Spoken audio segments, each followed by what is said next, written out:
Hello dear students, welcome to my channel.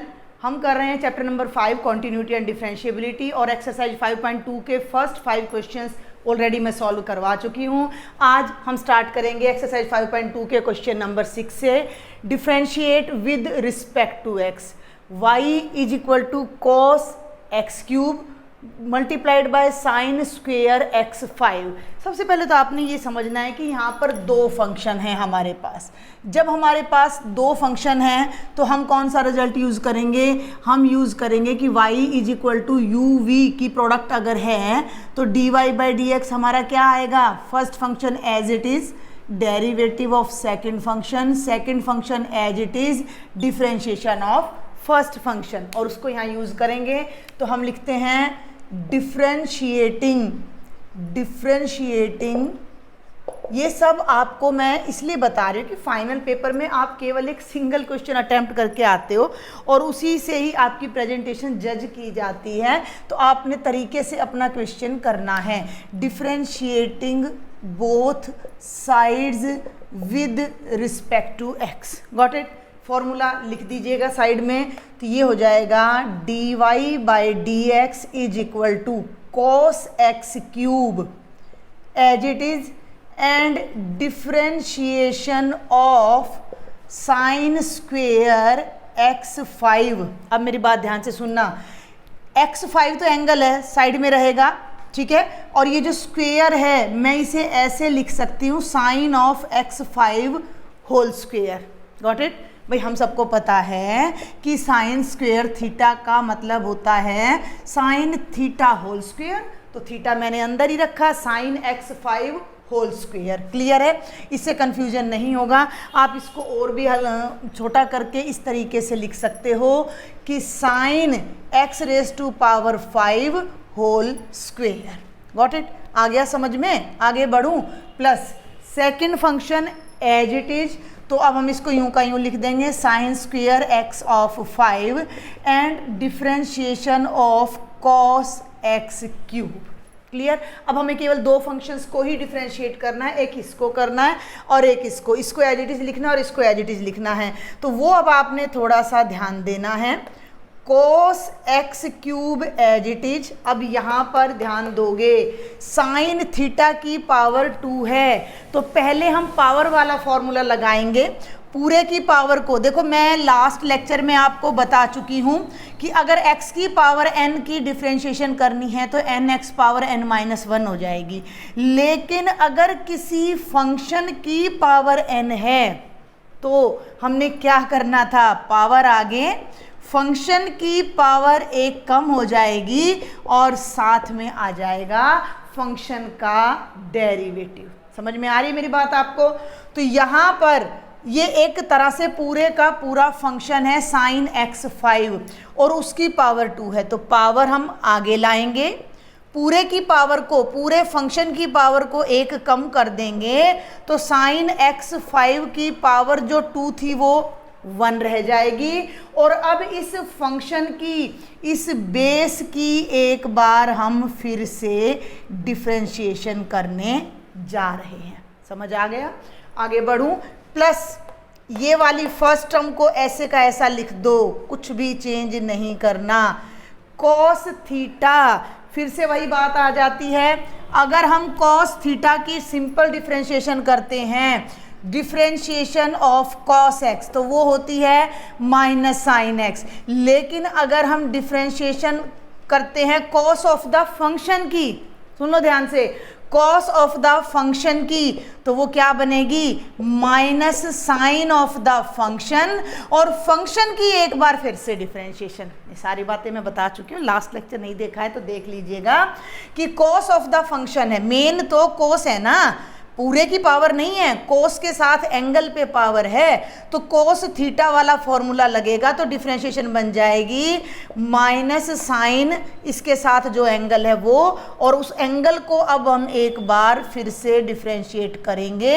यानी कोस किसी function के ऊपर लगा हुआ है तो कोस को साइन में बदल देंगे और जो फंक्शन है उसको हम एक बार फिर से डिफरेंशिएट करेंगे।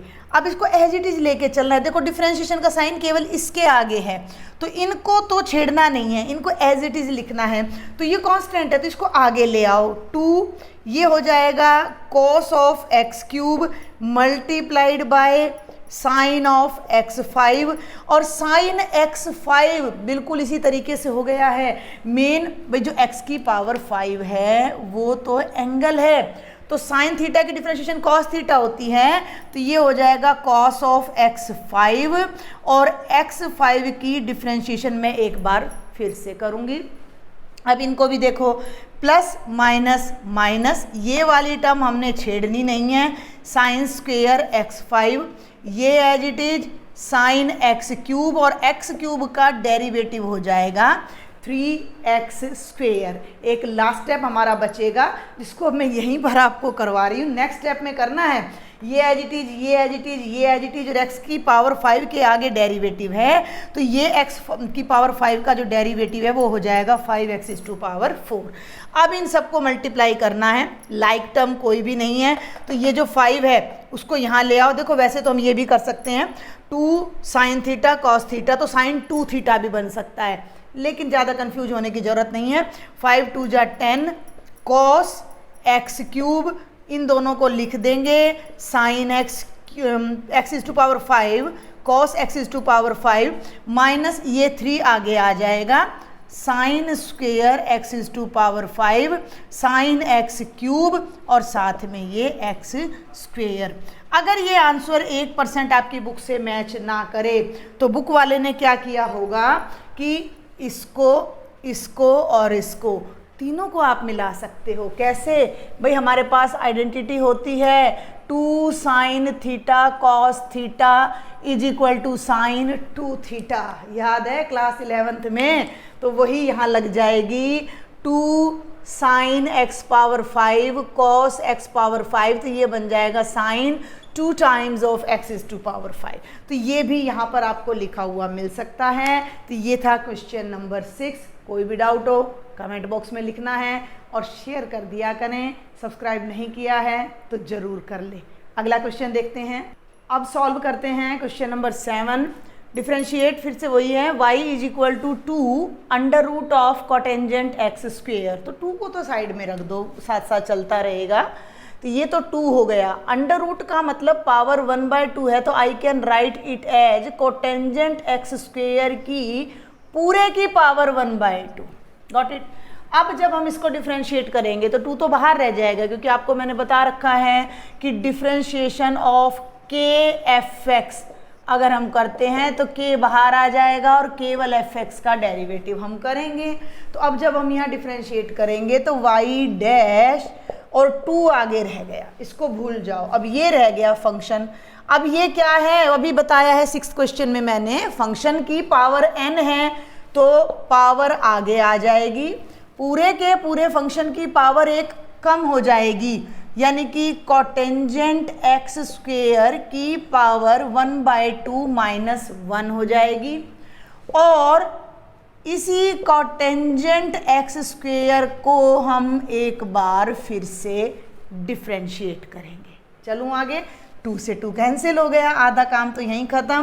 भाई अपना कांस्टेंट वाला कॉटेंजेंट एक्स स्क्वेयर की पावर 1/2 में से 1 माइनस करोगे तो माइनस 1/2 आएगी। और कॉटेंजेंट थीटा का जो डिफ्रेंशिएशन होता है वो माइनस कॉसिकेंट स्क्वेयर होता है।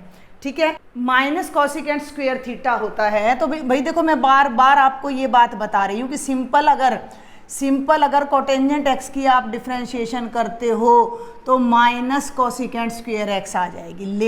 लेकिन अगर यहाँ पर एफ एक्स है, एफ एक्स का मतलब हो गया कि एक्स की जगह कुछ भी और है, सिंपल एक्स की जगह, तो ये बन जाएगा minus cosecant square F x, और एफ एक्स को एक बार फिर डिफ्रेंशिएट करेंगे। अब ये ध्यान रखना, ये यहाँ मल्टीप्लाई में है तो यहाँ आपने माइनस से पहले ब्रैकेट लगानी है, कोसिकेंट स्क्वेयर एक्स स्क्वेयर, और एक्स स्क्वेयर को एक बार फिर से आपने क्या करना है, डिफ्रेंशिएट करना है। और ये डिफ्रेंशिएशन आपकी क्या आ जाएगी, 2x आ जाएगी। तो वैसे तो हमारा क्वेश्चन यहाँ पर ख़त्म हो जाता है। क्या देखो, एक तो मेरी बात सुन लो, ये नेगेटिव है, इसकी जो पावर है, तो इसको तो नीचे ले आओ और ये तीनों को ऊपर रख लो। -2x, ध्यान देना, -2x cosecant square x square divided by cotangent x square की पावर 1/2। दैट्स ऑल, खत्म हो गया। लेकिन मैंने आपका आंसर देखा है वो साइन में आ रहा है, तो हम इसको भी साइन में बदल लेते हैं। बट मैं यहाँ पर ये आपको स्पेशली कहना चाहूँगी कि अगर एग्ज़ाम में आता है और आप यहाँ इसको छोड़ आते हैं तो इट इज़ करेक्ट, कोई भी इसमें गलती नहीं है। लेकिन कुछ स्टूडेंट्स होते हैं जिन्हें होता है कि आंसर उसी फॉर्म में आए जो बुक में दे रखा है, तो मैं यहाँ बता देती हूँ अब इसको साइन में कैसे बदलेंगे। तो ये तो कॉस बाय साइन हो जाएगा और ये हमारा 1 बाय साइन आ जाएगा।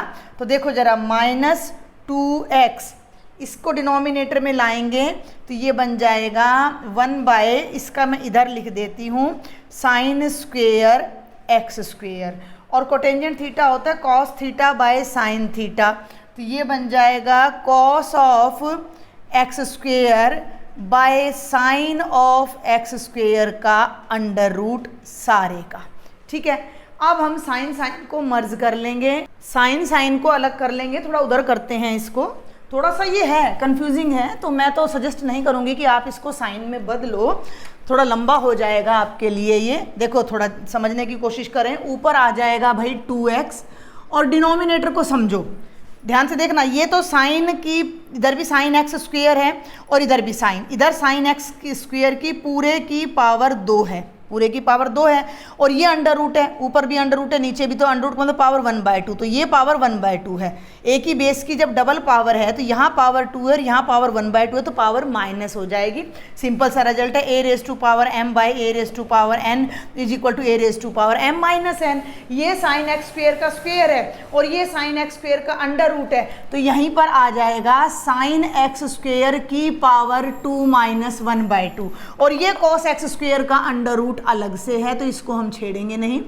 अब देखेंगे ध्यान से, 2x, अब 2 2 जा 4, 4 में से 1 माइनस करेंगे 3/2 आएगी ये वैल्यू, साइन एक्स स्क्वेयर की power 3/2 cos x square under root 3/2 का मतलब 1.5, 1 अलग कर लो, हाफ अलग कर लो, तो 2x डिवाइडेड बाय, ये देखो ये हो जाएगा sine x square into sine x square का अंडर रूट। ठीक कर रही हूँ मैं भाई, ये तो भाई अगर मैं साइन थीटा की पावर 3/2 लिखूं तो इसका मतलब साइन थीटा और साइन 1/2 थीटा हो गया 1 + 1/2, और इसको मैंने हटा के अंडर रूट में बदल दिया। थीटा की जगह क्या दे रखा है, एक्स स्क्वेयर दे रखा है, तो एक्स स्क्वेयर पे तो आपने ध्यान ही नहीं देना है, वो तो सिंपल एक एंगल है। पूरे साइन एक्स स्क्वेयर को देखना है, इसकी पावर 3/2 थी, तो पूरे साइन एक्स स्क्वेयर की 1 पावर अलग कर दी, 1/2 अलग कर दी, और ये है cos x square. Under root वाली टर्म को हम मिला लेंगे, उसके लिए मुझे क्या करना है, यहाँ एक ट्रिक लगाएंगे। इसके लिए क्या करेंगे, देखो यहाँ एक फॉर्मूला लगने जा रहा है, तो हम ऊपर भी √2 से मल्टीप्लाई कर देंगे और नीचे भी √2 से, तो ऊपर तो एज इट इज रह जाएगा 2√2x डिवाइडेड बाय, अब मेरी बात ध्यान से सुनना भाई, ये जो √2 है ये और हाँ माइनस का साइन भी हमने छोड़ दिया ना, ये यहाँ माइनस का जो साइन था ये हम छोड़ गए बाय मिस्टेक, तो ये यहाँ आ जाएगा।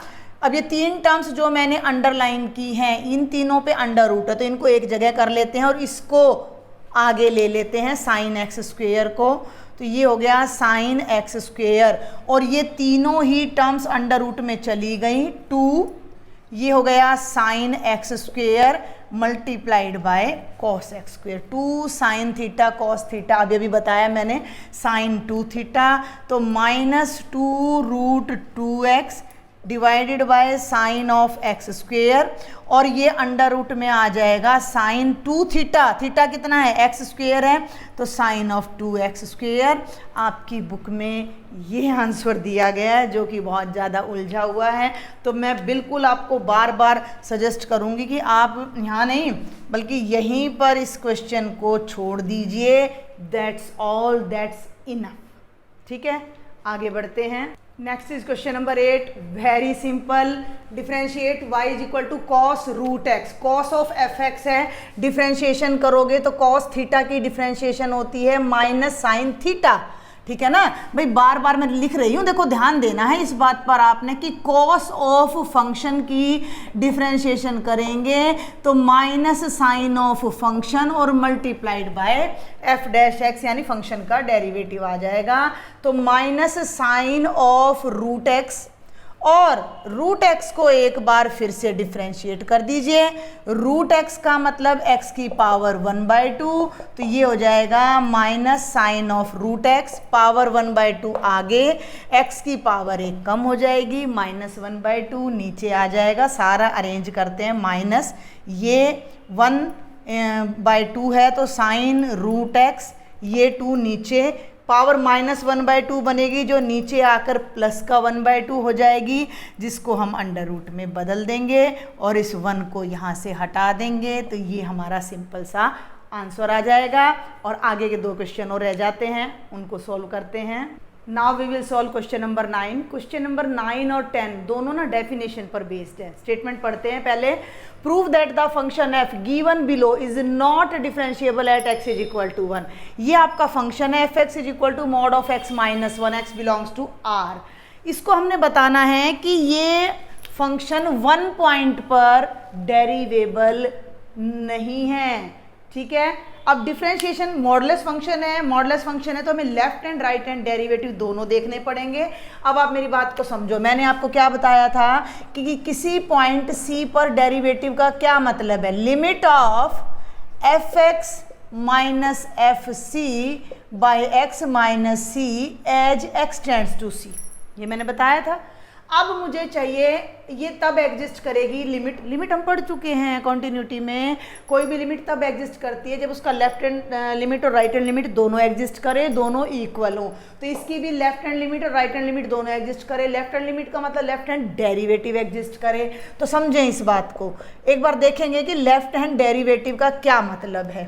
लेफ्ट हैंड डेरिवेटिव का मतलब है limit x tends to c minus, is it okay, f x minus f c by x minus c, यही मतलब है। इसमें हम क्या करते थे, हम x को पुट कर लेते हैं c minus h, x tends to c minus है, लेफ्ट साइड से है c माइनस एच। तो as x tends to c minus h tends to 0, जिन बच्चों ने 5.1 सॉल्व कर ली है, कॉन्टिन्यूटी देख ली है, समझ ली है, उनको ये सारा कॉन्सेप्ट समझ आ जाएगा। तो यहाँ x की जगह मैंने रख दिया c माइनस एच, तो पूरा फंक्शन h में बदल जाएगी ये लिमिट सारी की सारी, और h की लिमिट 0 पे आ जाएगी। तो जो ये हमारा लेफ्ट हैंड डेरिवेटिव है, ध्यान से देखना ये क्या बन जाएगा, लिमिट, यहाँ ध्यान दें, f ऑफ x, x की जगह मैं रख रही हूँ c माइनस एच, तो ये हो जाएगा f of c minus h minus f c, x की जगह c minus h minus c, c से c कैंसिल, h की लिमिट कहाँ चली जाएगी, 0 पर। अब मेरी बात बहुत ध्यान से सुनना, इसको मैं यहाँ लिख रही हूँ लेफ्ट हैंड डेरिवेटिव। क्या बताया मैंने अभी, limit h tends to 0 f of c minus h minus f c by minus h. अगर हम ये देखो माइनस एच बच गया ना यहाँ पर, इसको निकालते हैं तो ये हमारा लेफ्ट हैंड डेरिवेटिव आ जाएगा। और इसी तरीके से जब मैं आपका राइट हैंड डेरिवेटिव निकालूंगी तो यहाँ मैं क्या लगाऊंगी, limit x tends to c plus f x minus f c by x minus c. Plus वाले में हम क्या करते थे, हम x को पुट करते थे c प्लस एच, और जब x c की तरफ जाता था तो x टेंड्स टू 0 हो जाता था। तो ये पूरी लिमिट बन जाएगी h में, यहाँ आ जाएगा c plus h minus f c, और यहाँ c plus h minus c, c से c कैंसिल हो जाएगा। तो यहीं पर मैं आपका लिख देती हूँ राइट हैंड डेरिवेटिव क्या आएगा, लिमिट h टेंड्स टू 0, इधर से देखेंगे f of c plus h minus f c divided by h, where c is the given point. अगर ये दोनों डेरिवेटिव्स एग्जिस्ट कर जाते हैं और इक्वल होंगे तो हमारा ये वाला जो है लिमिट एग्जिस्ट करेगी और फंक्शन डिफरेंशिएबल हो जाएगा। अब अपने क्वेश्चन को समझो भाई, हमारा क्वेश्चन क्या है। हमारे क्वेश्चन में जो फंक्शन है एफ एक्स है वो क्या है, मॉड ऑफ एक्स माइनस 1 है, ठीक है।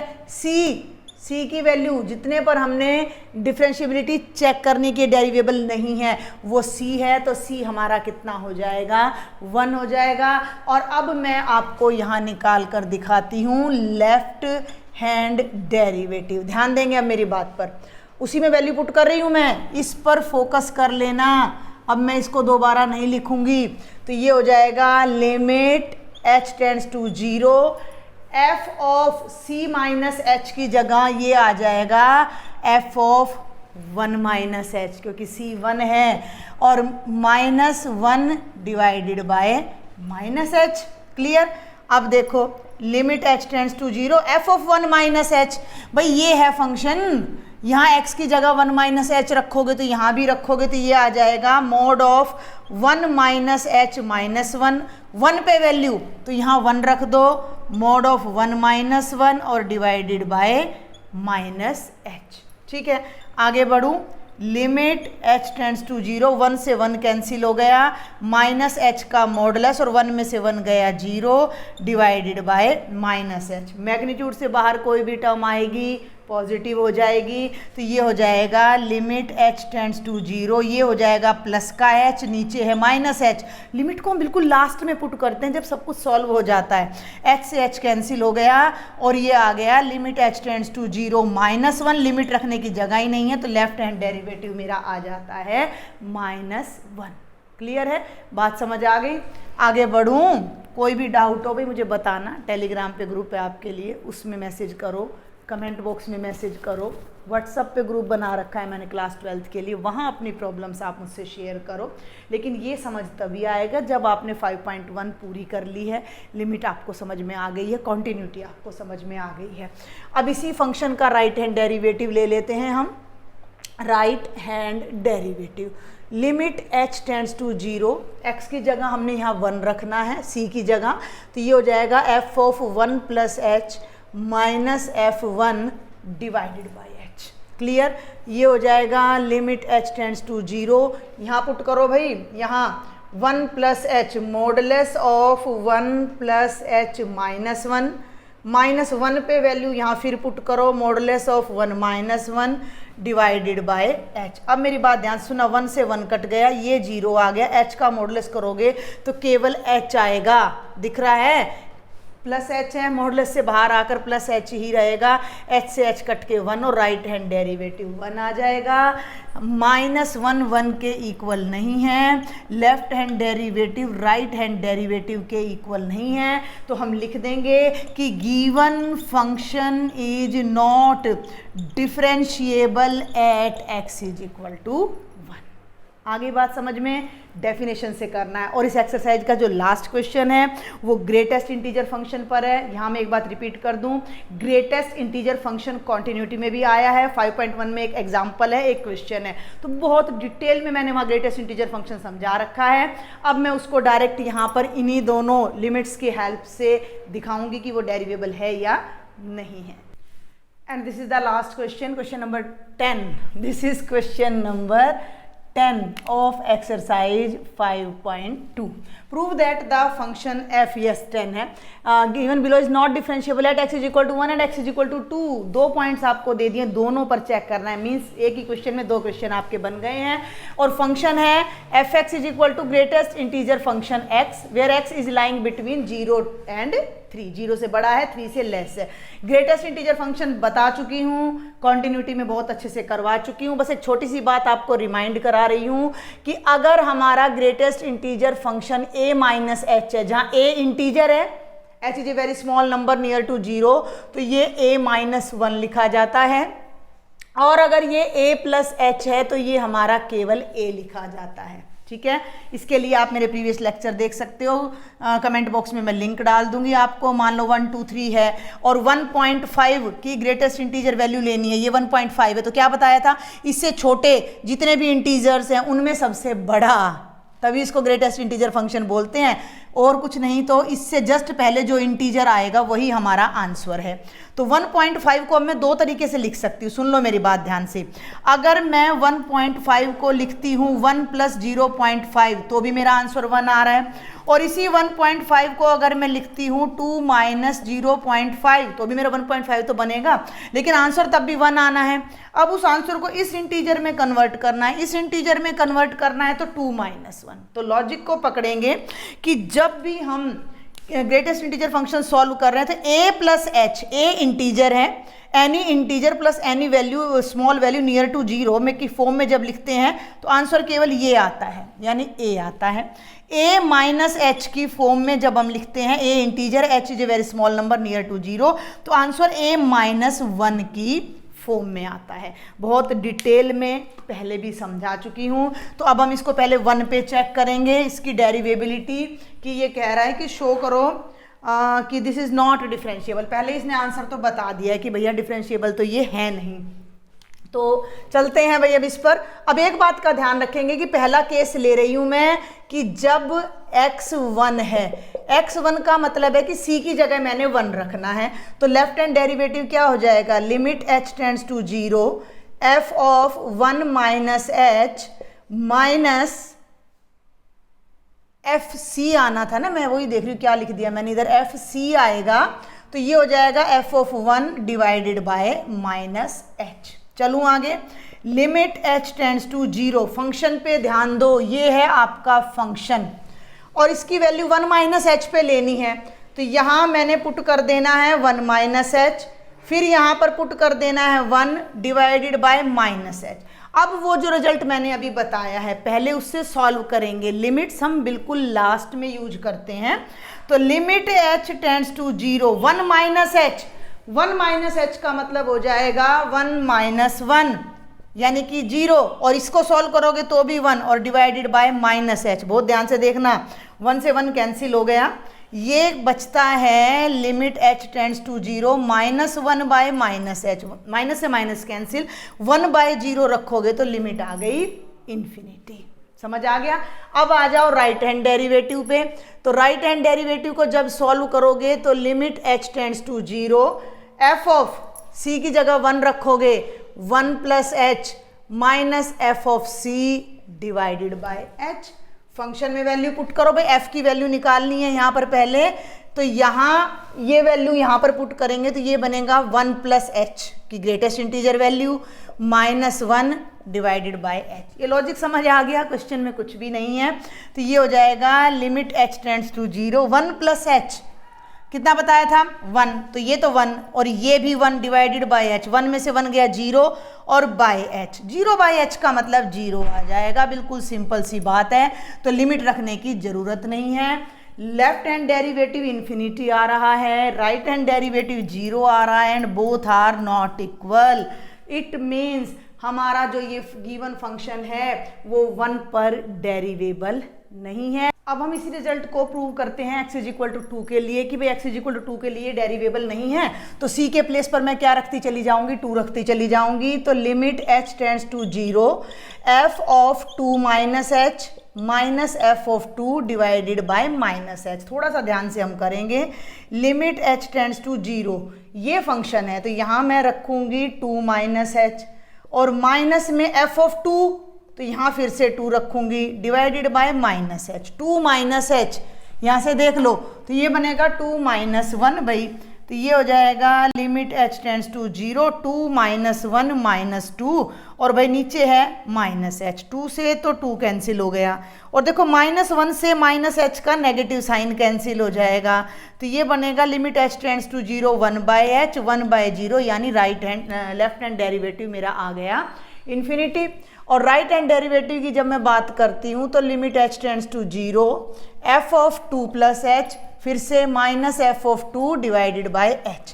तो ये इसमें फंक्शन में जाके पुट कर दो, greatest integer value of 2 plus h minus 2 divided by H. 2 plus H का मतलब 2 आ जाएगा, ये भी 2 ये भी 2, तो 0 बाय एच आ जाएगा। 2 माइनस 2 बाय एच, तो ये बनेगा बेटा 0 बाय एच, और ये डायरेक्ट 0 आ जाएगा, लिमिट की ज़रूरत ही नहीं है, और इन्फिनिटी और 0 बराबर नहीं है, तो फंक्शन जो है हमारा 2 पर भी डेरिवेबल नहीं है। आगे समझ में? तो ये थी आपकी कंप्लीट एक्सरसाइज 5.2। समझ आए, पसंद आए, लाइक करें, शेयर करें, सब्सक्राइब जरूर करें। मिलते हैं अगली एक्सरसाइज के लिए। Thank you.